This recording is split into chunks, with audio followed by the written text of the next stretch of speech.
হাসিনার মন উদাস। হাসিনার খিদে নেই, হাসিনার চোখে নিদ নেই, হাসিনার মনে আনন্দ নেই। হাসিনা চুল আঁচড়াতে ভুলে যাচ্ছে, হাসিনা তরকারিতে নুন দিতে ভুলে যাচ্ছে। হাসিনার হয়েছে কি? নতুন বউ, এমন মতিভ্রম কেন? শাশুড়ি জয়গান বেওয়া, ছেলের বউকে নিয়ে বড়ই দুশ্চিন্তায় পড়েছে। সবে দিন দশেক হলো জয়গান ছেলের বিয়ে দিয়ে বউ এনেছে ঘরে। মনিরুল একটু হাবাগোবা প্রকৃতির, মেঠো মানুষ, খায় দায় আর সারাদিন খেতে খামারে খাটে। সে লাঙল চালায়, ভুট্টা ফলায়, পাট ফলায়। শীতকালে আলু, ফুলকপি, নানা শাকসবজি ফলায়। জয়গানের ঘরে খাওয়া পড়ার অভাব তো নেই। তা তুমি কোন রাজার বেটি গা? তোমার বাপের ভালো ঘর নাই, দুয়ার নাই, চাষের ভুঁই নাই, গায়ে গায়ে মশারি গামছা বেচে বেড়াও। তোমাকে কত ভালোবেসে আপন করে আনলাম এই ভেবে যে ছেলেটা সাধাসিধে, দূরের গাঁ থেকে বউ করে নিয়ে যাই। ঝগড়া ঝামেলা হলেও তুমি হুট করে বাপের বাড়ি চলে যাবে না। কাপড় থলি বগলে পরে ড্যাং ড্যাং করে বেরিয়ে যেতে পারবে না। গরিব দুঃখী মেয়ে আমাদের মতো চাষা বাড়িতে ভালো থাকবে, দুটো পেট পুড়ে খাবে দাবে, ঘর গেরস্তের টুকিটাকি কাজকর্ম করবে। তুমি সংসারকে গুছিয়ে নেবে নিজের হাতে। আমি আর কদিন, আজ মরলে কাল কবরে উঠব। তোমার হয়েছে কি? হাসিনা কথা বলে না, সাড়া দেয় না। চারবার খেতে ডাকলে একবার বলে যাচ্ছি। যাচ্ছি তো যাচ্ছি, চলনের গতি নাই, কাজে পাটে মন নাই। সারাদিন শুধু আঙিনায় বসে নদীর পানে চেয়ে থাকে। কখনো জামরুল তলায় দাঁড়িয়ে থাকে বোবা মানুষের মতো। নদীর ওপারে তোমার কে আছে গা? আই বুড়ো বেলায় পীড়িত করে বেড়াতে তোমার নাগর আছে ওপারে? খালি নদীর পানে চাও খেনে। জয়গান ভেতরে ভেতরে ফুঁসে ওঠে। মনিরুল খেতে এলো। পাট কাটা চলছে এখন। দেখলো বউ তার তেমনই। রাতের বেলা দুটো মানুষের কত ধস্তাধস্তি। পাথর নড়ে, কিন্তু হাসিনা নড়ে না। না তো না, হ্যাঁ তো হ্যাঁ। এত জেদ কিসের? মনিরুল না পারে মাকে বলতে, না পারে শ্বশুরবাড়ির কাউকে জানাতে। এ যে কি জ্বালা, তা একমাত্র মনিরুলই জানে। মাটির বুকে মনের আক্রোশ ঝাড়ে। কাস্তের বাঁটে ক্ষমতা ক্ষয় হয়। বুকের ভেতর দুঃখের গাং বয়ে বেড়ায়। খেতে খেতেই ডাক পারল মনিরুল, বউ শুন। হাসিনা মাথায় ঘোমটা টেনে দাঁড়ালো। মুখে কথা নেই। কি এটাও তো বলে মানুষ? হাসিনা বলে না, বলার প্রয়োজন মনে করে না। রোজ তুই খালি নুন দিতে ভুলে যাস। মনটা কোথায় পড়ে থাকে তোর? তরকারি এত আলুরে কেনে, নুনের ভাঁটটা সুরসুর করে দিয়ে যা। মনটা কোথায় পড়ে থাকে তা একমাত্র হাসিনাই জানে। তার মনের কিনারা কেউ খুঁজে পায় না। কোনো কৈফিয়ত নেই, কাকুতি মিনতি নেই, দোষ স্বীকার নেই। হাসিনা নীরব, নির্বিকার। চুলোশালের দেওয়ালে ঘুঁটে পেটাতে পেটাতে জয়গণ ধমক দেয়, আবাগির বেটি, মরদটা ভুকের জ্বলনে মাঠ থেকে গাঙিয়ে খেতে এইছে, কথা কানে যায় না, নুনটা এনে দিল। শাশুড়ির ধমকানি খেয়ে হাসিনা এবার নড়ল তো নড়ল। গট গট করে মহারানীর মতন চলে গেল হেসেল ঘরে। হেঁট হয়ে ঢুকে নুনের ভাঁটটা বের করে এনে মনিরুলের সামনে ঠকাস করে নামিয়ে দিল। মনিরুল সহজে রাগে না, কিন্তু এই মেয়ের তেজ যেভাবে দিনকে দিন বেড়ে যাচ্ছে, সে এত তেজিবান পরিশ্রমী পুরুষ মানুষ হয়েও সব মুখ বুজে মেনে নিচ্ছে। কেন মেনে নিচ্ছে এটাই ভেবে পাচ্ছে না। তার কি আত্মসম্মানে লাগছে না? লাগছে, লাগছে, স্বীকার করতে পারছে না যে। কতবার ভেবেছে চুলের মুঠি ধরে উঠোনে আছাড় মেরে ফেলে কঞ্চির সোঁটা কতক দিয়ে বুঝিয়ে দেয়, এখানে এসব ভীমরতি চলবে না, পোষাচ্ছে তো থাক, না হলে বাপের বাড়ি চলে যা। কিন্তু কচি মুখটার পানে চাইলে বড় মায়া হয়, মায়া।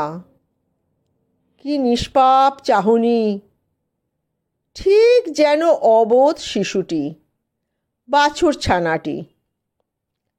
বুকের ভেতর যে আগুন জ্বলে উঠতে চায়, তা নিভে যায় হাসিনার মুখের দিকে চাইলে।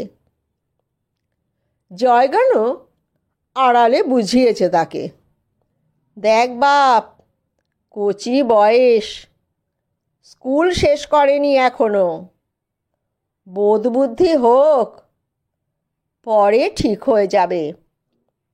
গায়ে হাত তুলিস না, বুঝিয়ে বুঝিয়ে কথা কোষ, তোরও তো বাবা বয়স কম হলো নি, কত দেখেছি বল দিনি। অবশেষে হিল্লে হয়েছে একটা, মানিয়ে গুছিয়ে নিয়ে চল। মনিরুল তো মানিয়েই চলে, কিন্তু এক হাতে কি তালি বাজে? অপর পক্ষের মানুষটা যে তাকে ধরা ছোঁয়া দিচ্ছে না, তার বেলা। দুটি মানুষ, দুটি বালিশ, দুটি মুখ দুদিকে। অনুষ্ঠান করে ধুমধামভাবে বিয়ে হয়নি তাদের। মনিরুলের চাচাতো বোন জরিনা সম্বন্ধটা লাগিয়েছিল, সেই পদ্মাচরের দুধিনগর গাঁ। জরিনার শ্বশুরের ইন্তেকাল হলো। গাড়ি করে মওত বাড়ি গিয়েছিল চাচা, চাচি, মা, গাঁয়ের আরও দু একজন। মুসলমানের মরা মরলে মুসলমান যায়। জয়গণ সেখানে দেখেছিল হাসিনাকে। ফুটফুটে পুতুলের মতো মেয়েটি, পছন্দ হয়ে গেছিল। জরিনাকে বলে কয়ে মেয়েটার খোঁজ নিয়ে এসেছিল। প্রস্তাব দিতে প্রথমে বেঁকে বসেছিল হাসিনার মা। মেয়ে তার 12-এ উঠেছে, এখন পড়তে চায়, বিয়ে করবে না সে। পরে জরিনার কাছে তার চাচাতো ভাইয়ের সচ্ছল অবস্থার কথা শুনে আর গড়রাজি হয়নি। কিছুদিন পরেই ফোন এলো, বিয়ে দিতে চায় তারা, তবে কিছু দিতে থুতে পারবে না। জয়গান বলেছিল, নেব আবার কি, আমার মেয়ে নাই, তোমাদের মেয়েকে চাই। একদিনেই 2-4 গাঁয়ের মুরব্বী মানুষকে সঙ্গে নিয়ে মনিরুল দুধিনগর গেল। সাঁঝের বেলা বউ আনলো ঘরে। মনিরুলের বউ দেখতে এলো পাড়াপড়শিরা। বেরোনোর সময় কেউ কেউ বলে গেল, ঘরে আলো জ্বালতে হবে নি গো চাচি, চাঁদের মতো মুখ, তোমার চোখ আছে বলতে হবে। গাড়িতে আসার সময় সারা রাস্তা কেঁদে কেঁদে এসেছিল হাসিনা। মেয়েরা বাপের বাড়ি ছেড়ে আসার সময় এমন কান্না কাঁদে। হাসিনার সেই কান্দনের যে কি মানে ছিল তা কেউ বুঝতে পারেনি। অন্য মানে আর খুঁজে পায়নি কেউ, এমনকি মনিরুলও না। রাত্রে যখন পাড়ার ভাবিরা মুখ টিপে হেসে এক ঘরে পুড়ে দরজায় খিল দিল তাদের, মনিরুল ঘোমটা সরিয়েই হাসিনার মুখের অবস্থা দেখে বুঝেছিল এই মেয়ে তাকে স্বামী হিসাবে মেনে নেয়নি, জোর করে তার বিয়ে দেওয়া হয়েছে, কিংবা তার মনের মানুষ অন্য কেউ, যাকে সে পায়নি, ফেলে এসেছে। যেমন ফেলে এসেছে পদ্মার চর, তার গাঁ, বাবা মা আত্মীয় স্বজনদের, তেমনি সেই মানুষটাকেও চিরতরে একা করে দিয়ে চলে এসেছে সে। প্রথমে দুইজনেই চুপচাপ বসেছিল, তারপর একাই কথা বলছিল মনিরুল। হাসিনা হ্যাঁ না ছাড়া কোনো জবাব দেয়নি। তারপর হাতটা যখন ধরতে গেল মনিরুল, ছিটকে সরে পড়েছিল হাসিনা। ফুপিয়ে কেঁদে উঠল, আপনার দুটি পায়ে পড়ি, আমাকে ছেড়ে দিন। মনিরুল বিষম খেয়েছিল। ছেড়ে দিন মানে? কি ছেড়ে দেওয়ার কথা বলছে? শারীরিকভাবে এখন মিলিত হতে চাইছে না তার বউ, নাকি তাকেই ছেড়ে দিতে বলছে? ভাবনার অতলে তলিয়ে যেতে থাকে মনিরুল। দুধটুকু খেয়ে শুয়ে পড়ল সে। পাশে শুয়েও মনিরুল অনুভব করল হাসিনা কাঁদছে। বাচ্চা মেয়ে, এত কম বয়সী মেয়েকে তার বিয়ে করা বোধহয় ঠিক হয়নি। অনুশোচনাও হয় তার। সে ভাবে এখন থাক, বয়স বাড়লে জ্ঞান বুদ্ধি হবে ঠিক ধীরে ধীরে, ততদিন সে অপেক্ষা করবে। তখন তাকে নিশ্চয়ই অনেক ভালোবাসবে, সেও অনেক ভালোবাসা দেবে, আদর করবে হাসিনাকে। ৭-৫ হাবিজুবি ভাবনা ঢেউ হয়ে আসে, আবার মিলিয়ে যায়। মনিরুল জিজ্ঞেস করে, এত কান্দনের কি আছে? হাসিনা শুধু বলে, কিছু না। এই কিছু না বড়ই কঠিন বিষয়। তার মধ্যে যে কত তল, কত গভীরতা থাকতে পারে তুমি বুঝতেও পারবে না। মনিরুল হাতড়ে বেড়ায়, কিন্তু নাগাল পায় না। তারপর রাত গেল, দিন গেল, হাসিনা তবুও ধরা ছোঁয়া দেয় না। মনিরুল মাথায় হাত বুলিয়ে জিজ্ঞেস করে, তোর মন খারাপ করছে বউ? আমাদের এখানে ভালো লাগছে না? মন খুলে বল আমাকে। হাসিনা মাথা নামিয়ে রাখে। এই যে বড়ই রহস্যময়ী। মনিরুল কি করবে ভেবে পায় না। একদিন সাঁঝের বেলা জয়গান দেখল, আধার নেমেছে উঠোন জুড়ে।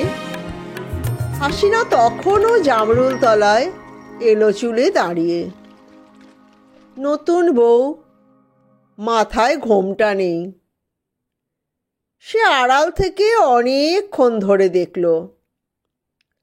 তারপর মনিরুল বাড়ি ফিরলে বলল, একবার উস্তাজিকে ডেকে আন দিনি। আমার তো মনে হয় বাও বাতাস লেগেছে, ভিন জায়গা। উস্তাজি হলো গ্রামের ইমাম সাহেব। মনিরুল মায়ের কথা ফেলতে পারল না। তারও একবার করে মনে হয়েছে জিন টিন পেয়েছে হাসিনাকে। সে যেন ইহজগতেই নেই। দেহ আছে, মন নেই, সব সময় অন্য জগতে বিচরণ করে বেড়াচ্ছে। ইমাম সাহেব এসে দেখল হাসিনাকে। তাবিজ দিয়ে গেল। বাড়ির চারপাশ দেখে বলে গেল, জায়গাটা খুবই নিরিবিলি। বাড়ির চারধার একবার বন্ধ করা দরকার, যাতে আশেপাশে কোনো খারাপ জিন ঘুরঘুর না করতে পারে। হাসিনা সেদিন প্রথম হাসল। জামরুল তলায় দাঁড়িয়ে ফিক ফিক করে হাসি। সেই হাসি জয়গান শুনেছে, শুনে মনিরুলকেও বলেছে। হাসিনা হেসেছে। এটা তুচ্ছ ব্যাপার নয়। হাসি পেলে মানুষ হাসতেই পারে, এতে আশ্চর্যের কিছু নেই। কিন্তু হাসিনা কি মানুষ? মনিরুল ভাবে, ওর তো কোনো অনুভূতি কাজ করে না। এতগুলো দিন পেরিয়ে গেল, কত হাসির কথা হয়েছে, হাসিনা হাসে না। হাসিনা মন খুলে কথা বলে না। হাসিনা সময়ে গোসল করে না। হাসিনা সাজগোজ করে না। হাসিনা রাতে ঘুমায় কি ঘুমায় না তাও বোঝা যায় না। তাই হাসিনা হেসেছে, এটা কম আশ্চর্যের বিষয় নয়। রাতের বেলা মনিরুল ইনিয়ে বিনিয়ে হাসিনার মন বোঝার চেষ্টা করে।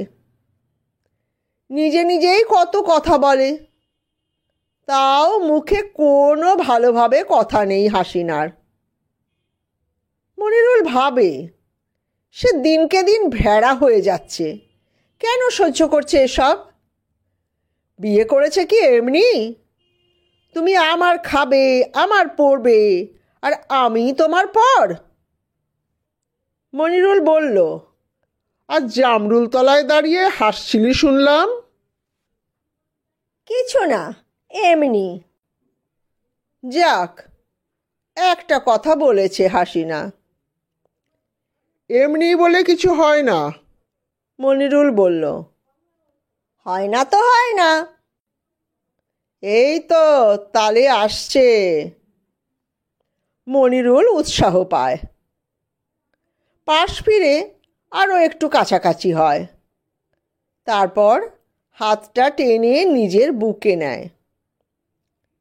হাসিনা টেনে ছাড়ানোর চেষ্টা করে, মনিরুল ছাড়ে না। আচ্ছা বউ, কি হয়েছে তোর? আমাকে সব খুলে বল। আমি তোকে কিছুই করব না, বিশ্বাস করতে পারিস। হাসিনা গর্জে উঠল, আমি কাউকে বিশ্বাস করি না। আমার জীবনটা শেষ হয়ে গেল। বুঝেছি, তোর আমাকে পছন্দ নয়, কিন্তু কি করবি বল?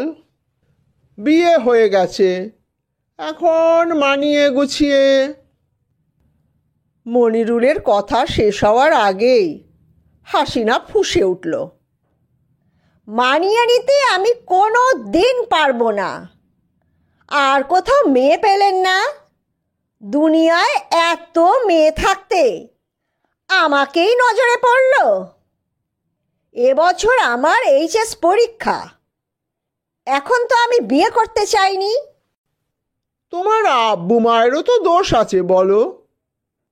তুমি যদি এতটাই নাড়াচ্ছিলে, বিয়ে দিল কেন? আমি কি জোর করে তুলে এনেছি? ওদের পেটে কি কালি আছে যে বুঝবে এইচএস কি? 9-এ যখন থেকে উঠেছি তখন থেকেই শুধু বিয়ে বিয়ে বিয়ে। সেসব কোনো রকম আমি কাটিয়ে কাটিয়ে এত দূর পড়েছি, আলাতান হয়ে গেছি। আমার সঙ্গে যারা পড়তো, রুবিনা, সিলিনা, মহিমা, আরজিনা, সবার বিয়ে হয়ে গেছে মাধ্যমিক দিয়েই। আমাকেও কম ছেলে দেখতে আসেনি। আমি কেঁদে কেটে আটকেছি। কত আর লড়াই করব বলেন তো? চোখ দিয়ে জল পড়ছে হাসিনার। আচ্ছা, তুই যদি পড়তে চাস আমি ব্যবস্থা করব। জঙ্গিপুরে ভালো স্কুল আছে, পড়বি সেখানে। তবে আমার সঙ্গে এমন করছিস কেনে? ভালো করে কথা বলিস না, একটু কাছে আসিস না। আপনার কাছে যেতে আমার কোনো ইচ্ছেই নেই। এমন জবাব পেয়ে মনিরুল থম মেরে বসে পড়ল। জগ থেকে পানি ঢেলে ঢক ঢক করে পানি খেলো। তারপর বলল, তাহলে আমি এখন কি করব? কি করার আছে আমার? বাপের ঘরে দিয়ে চলে আসবো তোকে? কিছুই করতে হবে না আপনাকে। আমাকে একা থাকতে দিন, নিজের মতো একটু থাকতে দিন। বাপের ঘরে দিয়ে এসেও লাভ হবে না।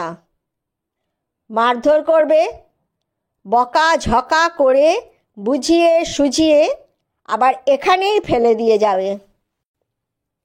ফেলে দিয়ে যাবে? এখানে তুই পড়ে আছিস? তোকে মাথায় করে রেখেছি বউ। অন্য মরদ হলে। হাসিনা চুপ করে থাকে। তারপর বলল, জানি আপনি খুব ভালো মনের মানুষ, একদিনও জোর করেননি। তার জন্য ধন্যবাদ আপনাকে। সকাল হলো। গোয়াল থেকে হেলে দুটো বের করে জামরুলতলার বাথানে বেঁধে ডাবাতে ছানি খোল ভুসি মেখে জাবনা দিল মনিরুল। হাসিনা সাঁঝে কুড়িয়ে রাখা আধ ভিজে জামা কাপড়গুলো তারে মেলছে একটা একটা করে। হাত মুখ ধুয়ে মুড়ি খেতে বসলো মনিরুল। মাঠ যাবে, কাটা পাটগুলো বয়ে এনে নদীর জলে ভিজতে দেবে। দুটো মুনিশও লাগিয়েছে সে, নামও পাড়ার সাদাই আর জাফরকে। জয়গান ঘরের দাওয়ার ওপর বসে বসে শাক বাছছিল। মুরগিগুলো ঘুরঘুর করছে উঠোনে। মনিরুলের মুড়ি খাওয়া হলে জামবাটিটা নিয়ে নদীর ঘাটে গেল হাসিনা। জয়গান আর চোখে তাকিয়ে ছেলের দিকে তাকিয়ে হাসল। বলল, আজ সূর্য কোন পানে উঠেছিল রে? কাজে মন দিয়েছে দেখছি। মনিরুল গামছায় মুখ মুছতে মুছতে বলল, কম বয়স, জেদটা বেশি।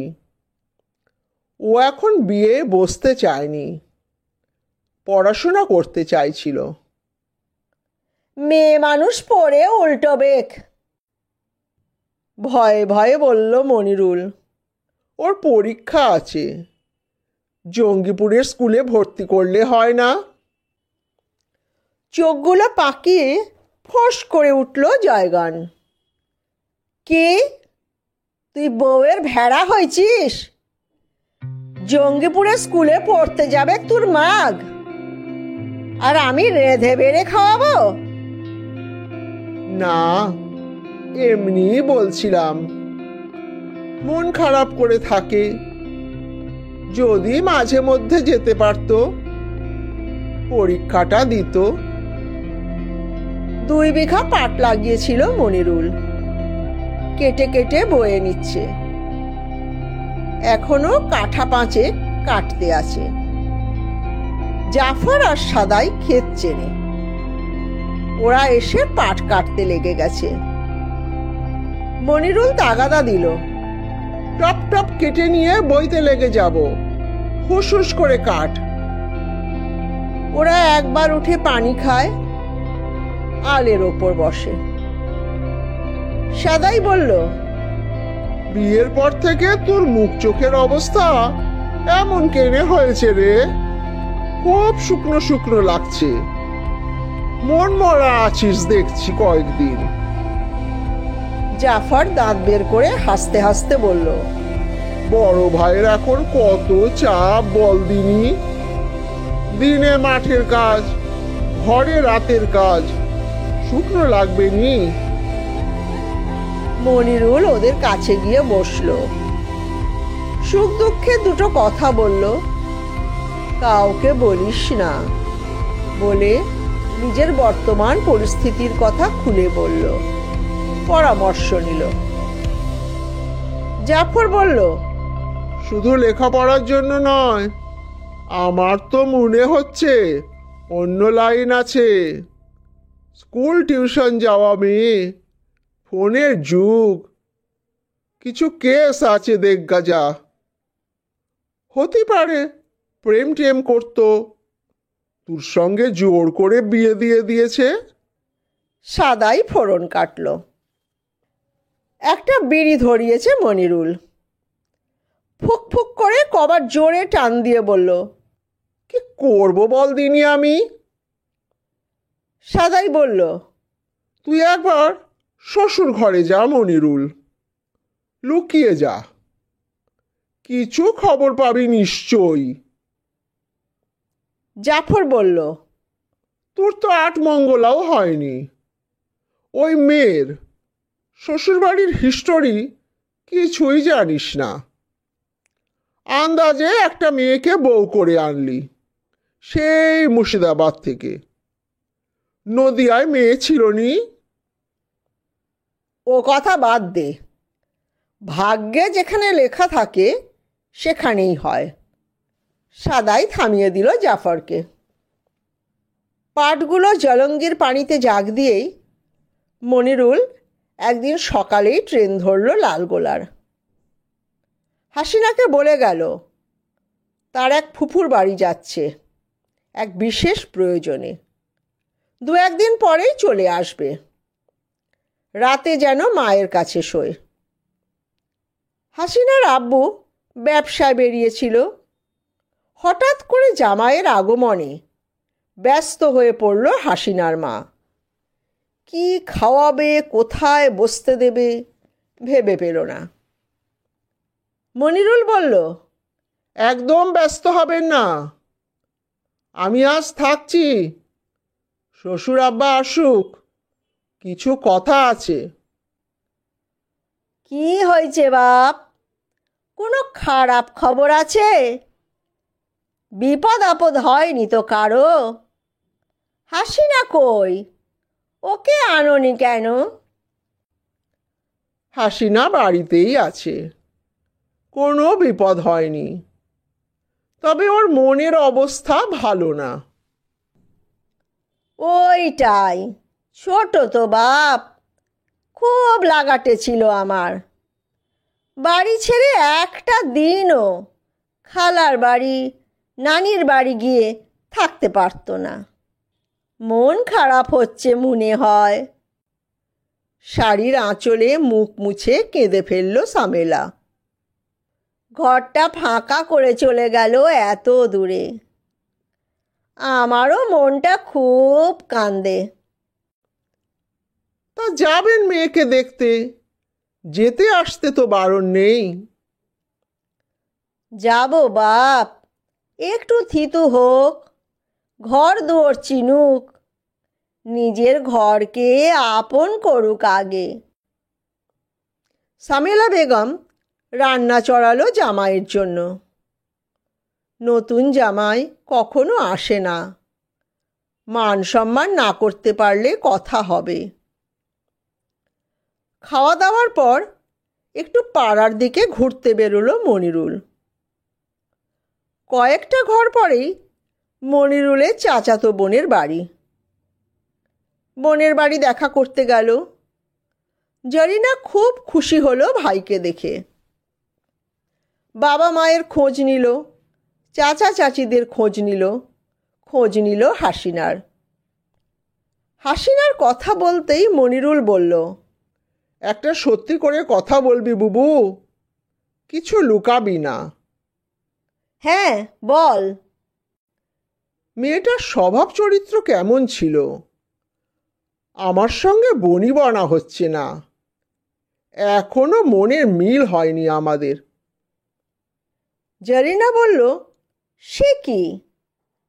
হাসিনার কথা এই গাঁয়ে যাকে জিজ্ঞেস করবি সেই বলবে অমন মেয়ে আর হয় না। আজ পর্যন্ত কোনো কালি নাই গায়ে। পড়াশোনাতেও খুব ভালো বুদ্ধি, তবে ও এখন বিয়ে করতে চায়নি। যখন বিয়ের কথা হচ্ছিল, একদিন আমার কাছে এসে পা জড়িয়ে ধরে কেঁদেছিল, ভাবি বাঁচাও আমাকে, এখন বিয়ে করলে আমার সব শেষ হয়ে যাবে।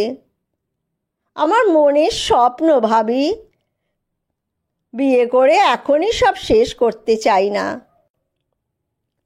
আমাকে জানাসনি কেন কথাগুলো? তোর সঙ্গে আর কখন কথা হলো? চাচিকে বলেছি। ভাবলাম কত জায়গায় তোর জন্য মেয়ে দেখে বেড়াচ্ছে, যদি হয়তো হোক এমন একটা মেয়ে আমাদের বংশে বউ হয়ে যাক।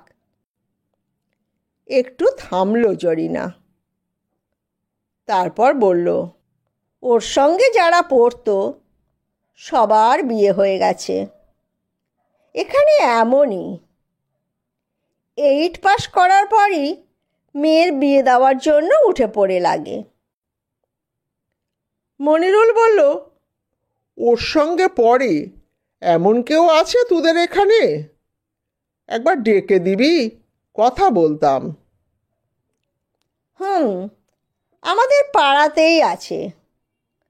ওর খুব ভালো বান্ধবী শাহনাজ। একসঙ্গেই ওরা স্কুল টিউশন যেত। তুই বস, আমি ডেকে দিচ্ছি। কিছুক্ষণ পরেই শাহনাজ এলো জরিনার সঙ্গে। মনিরুলের দিকে তাকিয়ে মিষ্টি হেসে জিজ্ঞেস করলো, ভালো আছেন দুলা ভাই? জরিনা বলল, আমার এখনো অনেক কাজ বাকি আছে, তোমরা গল্প করো, আমি কাঁচা কচালা করে নি। বলে জরিনা বালতিতে ভেজানো কাপড়গুলো নিয়ে পুকুর ঘাটের দিকে চলে গেল। মনিরুল বলল, একটা সত্যি করে কথা বলবি আমাকে, লুকোবে না কিন্তু। আমি তেমন ছেলে নই যে শুনে খারাপ কিছু পদক্ষেপ নেব। তোমার বান্ধবীর উপকারই করব। হ্যাঁ, বলেন। হাসিনা কি ভালোবাসতো কোনো ছেলেকে? জোর করে ওর বিয়ে দিয়ে দিয়েছে? শাহনাজ কোনো কথা বলল না, চুপ করে থাকলো। খুলে বলো শাহনাজ, আমার মনের অবস্থা ভালো নয়। এখনো পর্যন্ত তোমার বান্ধবীর মন পাইনি আমি। অতীতের কথা বাদ দিন দুলা ভাই, বিয়ের পর অতীত না ঘাঁটাই ভালো, সেটা দুজনের পক্ষেই মঙ্গল। তবে আপনার কাছে আমার একটা অনুরোধ, প্লিজ ওকে পরীক্ষাটায় বসতে দেবেন। রেজিস্ট্রেশনের সময় একবার নিয়ে আসবেন সঙ্গে করে। অবশ্যই পরীক্ষা দেবে ও। ওকে আমাদের ওখানের স্কুলে ভর্তি করে দেব দরকার হলে। আর কেন ভর্তি নেবে? এটাই তো শেষ বছর, এবার কলেজ। বইপত্রগুলো ওদের বাড়ি থেকে নিয়ে যাবেন প্লিজ। আর ওকে ওখানে পড়তে একটু সময় দেবেন, খুব বুদ্ধি ওর। বইগুলো পড়ে ও ভালো রেজাল্ট করে দেবে। সেসব ব্যবস্থা হবে। তুমি আমার প্রশ্নের উত্তর দিলে না কিন্তু। দেখুন, বিয়ে করেছেন, এখন বউয়ের অতীত ঘেঁটে মনটাকে খারাপ করবেন কেন? ওর একটু সময় লাগবে আপনাকে মেনে নিতে। মনিরুল তাদের সম্পর্কের সব কথা খুলে বলল শাহনাজকে। বলল, সারাদিনে এক মুঠো ভাত, তাও ভালোভাবে খাচ্ছে না। কি করলে ও খুশি হবে একটু বলো। শাহনাজ দীর্ঘশ্বাস ছাড়ল। বলল, শুনে কোনো রকম সিন ক্রিয়েট করবেন না। আমাদের কোচিংয়ে ফার্স্ট ইয়ারের একটা ছেলের সঙ্গে ওর 2 বছরের সম্পর্ক। ছেলেটা এখনো পড়ছে, নিজের পায়ে দাঁড়িয়ে তারপর বিয়ে করতে চায়। ঠিক ছিল, হাসিনাও এইচএস দিয়ে দেবে, ততদিনে কিছু একটা ব্যবস্থা করে নেবে ছেলেটা। কিন্তু হাসিনার বাড়িতে শুধু বিয়ে বিয়ে বিয়ে করে পাগল করে দিত ওকে। আপনার সঙ্গে বিয়ে ঠিক হওয়ার পর ওরা বেরিয়ে যেতে চেয়েছিল, হাসিনা যেতে পারেনি। ওর মা জানতো, ফোন টোন কেড়ে রেখে দিয়েছিল। স্কুল টিউশন কোথাও যেতে দিত না। এক কথায় জোর করে বিয়ে দিয়ে দিল। ছেলেটার সঙ্গে যোগাযোগ আছে তোমার? হ্যাঁ, কোচিংয়ে কালকেই দেখা হয়েছিল। অনেকক্ষণ কথা হলো, খুব মনমরা হয়ে গেছে। বলছিল, সবাই সবাইকে পায় না শাহনাজ, কপালে লেখা থাকলে হয়। হাসিনাকে আমি নিজের জীবনের থেকেও বেশি ভালোবাসতাম, কিন্তু ওর বিয়ে যখন হয়ে গেছে আমি ওর জীবনে ঢুকবো না। আমার বুকের মধ্যে যে জায়গাটা রাখা আছে ওর জন্যে, ওটা তোলাই থাকবে, আর কেউ নিতে পারবে না। এই জন্মে ওকে পেলাম না ঠিক কথা, তবে পরজন্মেও আমরা মিলিত হব। মনিরুলের বুক ঠেলে বেরিয়ে এলো একটা চাপা শ্বাস। বলল, বিয়ের আগে যদি এগুলো জানতাম। আচ্ছা, ওর ফোন নাম্বার আছে? আছে, কিন্তু আপনাকে দেব না। আর সিন ক্রিয়েট করার প্রয়োজন নেই। কি করবেন আপনি? ডিভোর্স দিয়ে দেবেন? আপনার বিয়ে করা বউকে ওই ছেলেটা আবার নিয়ে নেবে সুরসুর করে? যদি না নেয়? আমি কথা বলবো না, তোমার বান্ধবীকে দেব। ওরা একবার কথা বলে নেবে নিজেদের মধ্যে। হাসিনার কাছে আছে ওর ফোন নাম্বার, আপনি শুধু ফোনটা দেবেন ওকে। আমার কথাও বলবেন যেন ফোন করে। আমি স্কুলের টিউশনের নোটগুলো ছবি তুলে তুলে পাঠাবো ওকে। ওকে পড়তে দেবেন প্লিজ। ওকে ফোন কিনে দেবো একটা। বাড়িতে বসে যদি পরীক্ষাটা দিতে পারে তাহলে তো খুব ভালো। তুমিও সাহায্য করবে ওকে। জানেন, ছেলেটা আমার কাছে জানতে চাইছিল কোন গ্রামে বিয়ে হলো, শ্বশুর শাশুড়ির নাম কি, জামাইয়ের নাম কি। আমি বললাম, কেন, তুই তুলে আনবি নাকি? তখন কি বলল জানেন? বলল, নিজে সংসার না গড়তে পারি, কারো সংসার ভাঙবো না কখনো। তবে একবার গিয়ে ওকে আড়াল থেকে লুকিয়ে লুকিয়ে দেখে আসব। শাড়ি পরি, বউ সাজে কেমন লাগছে হাসিনাকে, কেমন গুছিয়ে নিয়েছে সংসারটাকে। এতদিন ভালোবেসেও অন্য মানুষকে কিভাবে আপন করে নিয়েছে। দেখাও দেব না ওকে। জাস্ট ও হয়তো কলতলায় থালা বাসন ধোবে, আমি সেটুকু দেখব। তারপর সুরসুর করে চলে আসব। আর কখনো যাব না, কখনো না। ওকে কোনোদিন বুঝতেও দেব না আমি গিয়েছিলাম। সেদিন রাতটুকু থেকে সকালেই রওনা দিল মনিরুল। বুকে অনেক কষ্ট জমা হয়েছে। সে কি করবে, কি করা উচিত, কিছুই ভেবে পাচ্ছিল না। তবে হাসিনাকে ও আর জোর করে আটকে রাখবে না। ওকে একটা ফোন কিনে দেবে। নিজের ফোনটাও এখন আপাতত ওর হাতে দিয়ে দেবে। কথা বলে তো কথা বলুক ছেলেটার সঙ্গে। যদি যেতে চায় হাসিনা, মনিরুল নিজে সাহায্যের হাত বাড়িয়ে দেবে। সে এমনই উদার। একবার করে মনে হচ্ছে সে কি পাগল হয়ে গেছে, কি যা তা ভাবছে সে। কাউকে না পাওয়ার থেকে পেয়ে না পাওয়ার যন্ত্রণা অধিক। সেই অধিক কষ্ট বুকে বয়ে নিয়ে বাড়ি ফিরছে মনিরুল। স্টেশন থেকে নামলো, হাঁটছে মনিরুল। যেন সে হাঁটছে না, তাকে কেউ ঠেলে নিয়ে যাচ্ছে।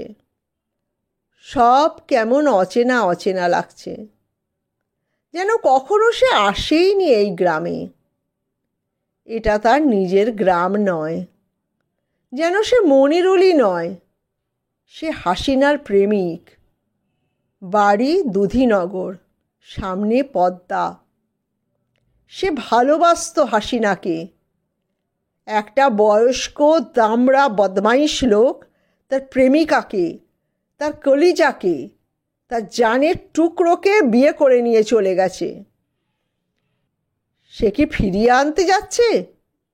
না না, সে শুধু দেখতে যাচ্ছে কেমন আছে তার হাসিনা।